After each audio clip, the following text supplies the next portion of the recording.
Oh, sorry, I didn't see you there. I was busy timing my drinking with the boys so I could improve my parasocial relationships.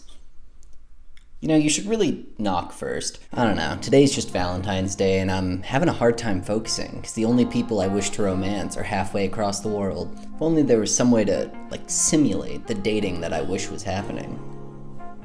Wait a minute. Yeah, so you read the title. First things first, I chose Nanny Novels Framework because I bought it on sale and it worked for me in the past. I know the last time I talked about using a framework, it was a massive mistake, but the visual novel that I'm going to make is super straightforward, so really no use reinventing the wheel. The concept that I was going for is that you're on the Trash Taste podcast, and you're seducing Joey, Connor, and Giga, and trying to answer their questions in ways that they like. At the end, you get an ending based on which one you connect with the most, so simple enough. Now for the big stuff.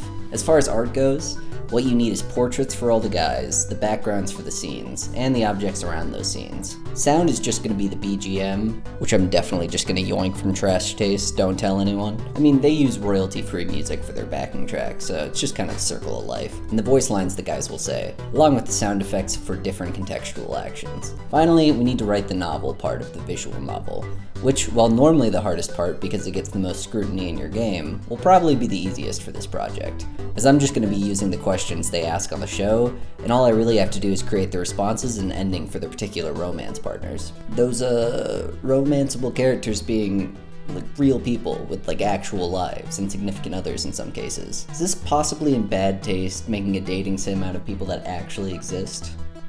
Oh, definitely. Which is why it's important for me to start from the premise that this is the world's most elaborate shitpost, and never take the game at all seriously. On that note of defaming people, I was thinking about making the POV character a stand-in for the player, but since there's no voice lines and you wouldn't be nearly manly enough for these men, I decided to go with the only person on their podcast who was, and also had the most voice lines.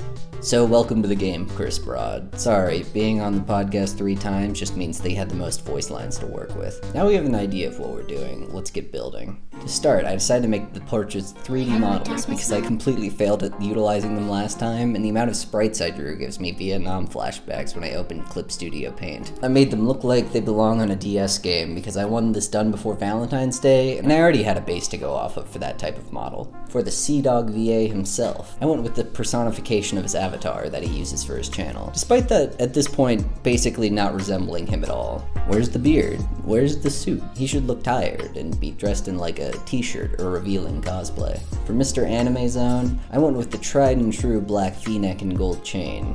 Oh wow, he's wearing that in this one. That's actually really funny. I guess I went with the right choice.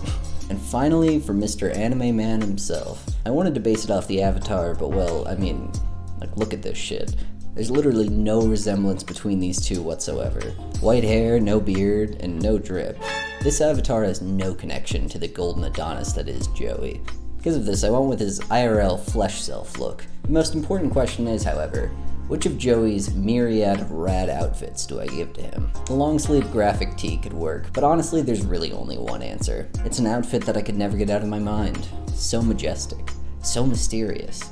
Who designed this? Why does it say lemon on it?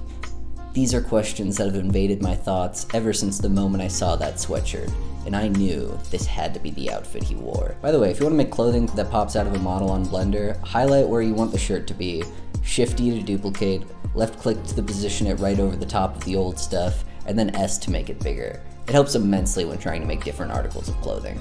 I gave him a mask and eyes to call back to the original channel logo, and just like that, I had the boys, but as low poly pixel models.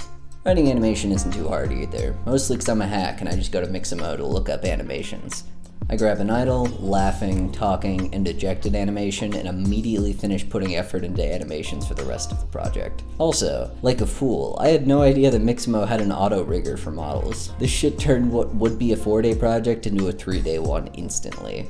Like I mentioned, I'm quite bad at this. Finally, I need to add the voice lines and dialogue, which is where I might piss off a lot of visual novel creators with my technique, which is literally just taking clips from the podcast and making those clips have branching choices. This way of doing it kind of cuts out what makes visual novels hard to make, which is the novel part. You see, making video games is really hard, like I said, but it's for a very interesting reason. Making a drawing or a song or a story is also hard. But being a solo game dev means that you're going to be doing all of these things to an extent. This means that if your skills are lacking in one area, then your game is probably going to seem less polished than the sum of its parts. That's where I think, amongst the game dev community, the sentiment that making a visual novel is easy, which it isn't. What it is, however, is heavily skewed towards the writing as opposed to any other aspects. Making an engaging visual novel is hard as balls, but people get that perception because there are about a billion frameworks that you can use to take the stress off coding, and the amount of art you need to either draw or commission is normally a lot less than most other games. You probably see a lot of visual novels because if you want to skimp on the writing, they're a simple thing to push out, Sakura franchise. And people who gravitate towards writing spend a lot more time doing the work that they actually like doing than getting the goddamn model to look correctly rigged. You son of a bitch, no, don't turn the arm that way, god damn it. Wait, where was I? Oh yeah, stealing dialogue. Basically, I went through all the Chris Broad episodes of Trash Taste and wrote down any time that there was an interesting question asked that could be isolated and then branched off into a dialogue option. The choices allowed normally being the original answer and something funny. Wait, this is my humor we're talking about. Something stupid. By the end of 3 episodes, I had timestamps for 24 questions, a handful of responses, and the feeling like I really should learn how to use Excel for something like this. After that, I exported the episodes, isolated the clips in GarageBand, and edited some voice lines around to make some more spicy answers. Good old Logan Paul. What a great man. It's my favorite fucking YouTuber ever. Is this considered defamation? Now with all the parts, I just had to put them together. I made a background and table with some recognizable figures from the show. Oh god, Daichima, I'm so sorry for butchering your beautiful mom and her multi-targeting attacks, and creating prefabs for models that I created. Then in the code, I was able to summon them from the field when the game booted.